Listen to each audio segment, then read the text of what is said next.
Salut à tous les amis, on se retrouve pourquoi? Pour décrypter le futur adversaire des Girondins. Et là, c'est pas n'importe qui, puisque nous avons un grand déplacement au stade Vélodrome.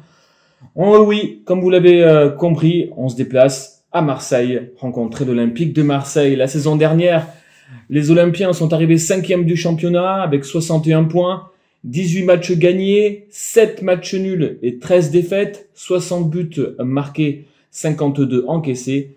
Leur meilleur buteur était Florian Thauvin, qui a marqué 16 buts.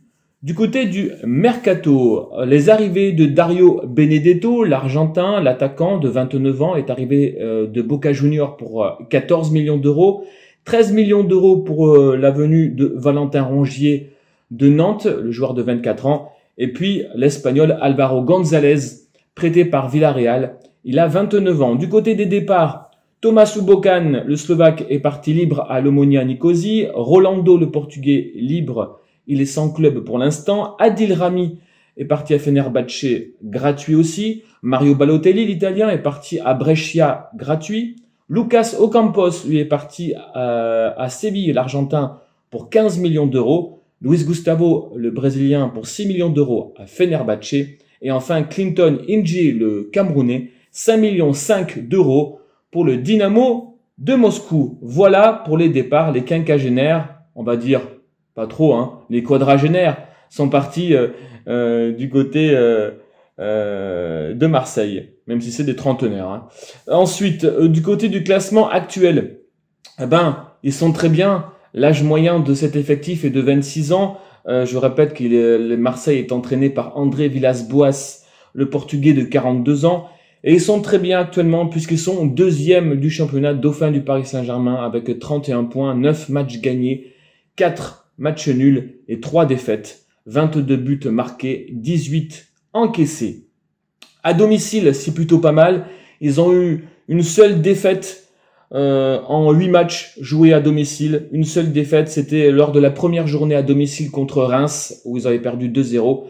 Après, pas de défaite, ils ont été accrochés 2 fois, donc 8 matchs joués à domicile, 5 gagnés, 2 nuls et 1 défaite, 11 buts marqués pour 7 encaissés. Par rapport à la composition d'équipe et la tactique, André Villas-Boas joue souvent, très souvent en 4-3-3. Il a rarement changé son système de jeu, qui était, des fois il partait avec un meneur de jeu, genre 4-2-3-1 avec Sanson à la baguette. Là, il part souvent en 4-3-3. Et on va voir que ça fonctionne pas mal. L'équipe de Marseille sera tout complet. Donc, on va voir tout ça. Je vais vous expliquer que, évidemment, il y a de très bons joueurs dedans. On va commencer donc le 4-3-3 avec, effectivement, dans les buts, l'international français Steve Mandanda. Steve Mandanda qui est, pour l'instant, 12e au classement des arrêts par match. Il est classé 12e de Ligue 1. Il a fait 6 clean sheets depuis le début du championnat. Steve Mandanda, le capitaine olympien, dans les buts. À droite, il revient de blessure. Je pense qu'il sera titulaire puisqu'il est à 100%. C'est Hiroki Sakai, le japonais. Un joueur très propre, 85% de passes précises. La défense centrale, le jeune Camara, qui lui aussi était précis, 87% de passes précises pour Camara. Et à côté de lui, le croate Kaletassar qui maintenant commence à vraiment s'installer en défense olympien. Alors, ça aurait pu être Álvaro González, l'Espagnol, mais lui, il revient aussi de blessure, et c'est un peu compliqué puisque lui n'est pas encore à 100%, je pense plutôt qu'il sera sur le banc. À gauche, c'est Jordan Amavi, qui est redevenu le vrai titulaire, qui fait des bonnes performances actuellement, Jordan Amavi. Voilà pour la défense devant Steve Mandanda, Sakai, Camara, Kaletassar et Amavi. Le milieu de terrain donc de 3, 4-3-3, 4-3-3, le 3 avec donc en milieu droit celui qui vient de Nantes et qui est très performant depuis qu'il est arrivé, Valentin Rongier, qui lui est 20e au classement des joueurs de Ligue 1 pour l'instant, 20e, très bonne saison. À ses côtés le néerlandais Strootman qui lui a déjà 2 passes décisives, un mec très costaud qui va au charbon, qui a eu déjà 6 cartons jaunes depuis le début du championnat. Kevin Strootman au milieu de terrain qui essaye de gérer tout ce milieu de terrain. Et à gauche, un peu plus technique, mais tout aussi efficace, Morgan Sanson, qui lui aussi a déjà 2 passes décisives notamment dans ce championnat. En attaque donc, l'attaque de 3 avec côté droit, là je vous ai mis Bounassar, ce pourrait être aussi Valère Germain que je vous ai mis sur le côté. Moi je vous ai mis Bounassar qui est quelqu'un qui peut, avec ses qualités de dribble et de vitesse, faire du mal. L'avant-centre qui donc vient de Boca Juniors, l'Argentin Benedetto, qui en est à 6 buts déjà depuis le début du championnat, donc il est assez performant, il a vite pris ses marques et il faudra être vigilant par rapport à ce joueur. Et puis, celui qui revient en forme, pourquoi en forme? Je dirais même en forme internationale, c'est Dimitri Payet sur le côté gauche, puisqu'il est classé premier joueur de Ligue 1. Il est classé premier en joueur de Ligue 1. Il a déjà marqué 5 buts depuis le début de la saison et il a fait 2 passes décisives, Dimitri Payet. Donc voilà le 4-3-3 que va sans doute mettre en place André Villas-Boas. Cette équipe qui est la 3e meilleure équipe au classement des notes. Donc ça veut dire que c'est une équipe qui tourne vraiment bien. C'est la 5e attaque, en sachant que nous sommes la 2e attaque. C'est la 9e défense. Nous sommes la 8e défense. C'est la première équipe au niveau, la plus grosse équipe qui tacle par match de Ligue 1. C'est pour ça que je vous ai dit, ça va au combat, ça va au charbon, ça lâche pas l'affaire. C'est la 2e équipe qui a le plus de cartons jaunes. Ça aussi, ça prouve que voilà, ça met du bois comme on dit. Et puis, c'est la 6e équipe en possession de balle. En Ligue 1, nous on est 4e. Voilà. Et 5e en passe précise, nous on est 4e. C'est 2 équipes qui se valent beaucoup, avec pourquoi pas, c'est vrai, un peu plus d'individualité côté olympien. Vous verrez qu'il y a donc Valère Germain qui peut rentrer, hein, que ce soit sur un côté ou en avant-centre. Vous avez aussi Radonjic, le Serbe, qui est aussi performant. Hein. Il a fait des bonnes choses, Radonjic.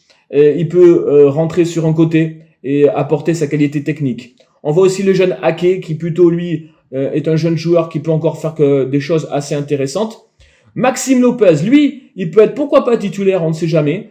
C'est un joueur qui joue assez régulièrement. 3 passes décisives déjà pour Maxime Lopez qui fait une très bonne saison au milieu de terrain. Il peut rentrer à la place de Strootman ou même Sanson ou du côté de Rongier pour l'équipe olympienne. Je parlais aussi notamment de Raoui qui peut apporter sa touche technique lui aussi, Saïf Eddine Raoui, et le jeune Perrin qui a fait quelques apparitions avec les suspensions et les blessures en défense centrale.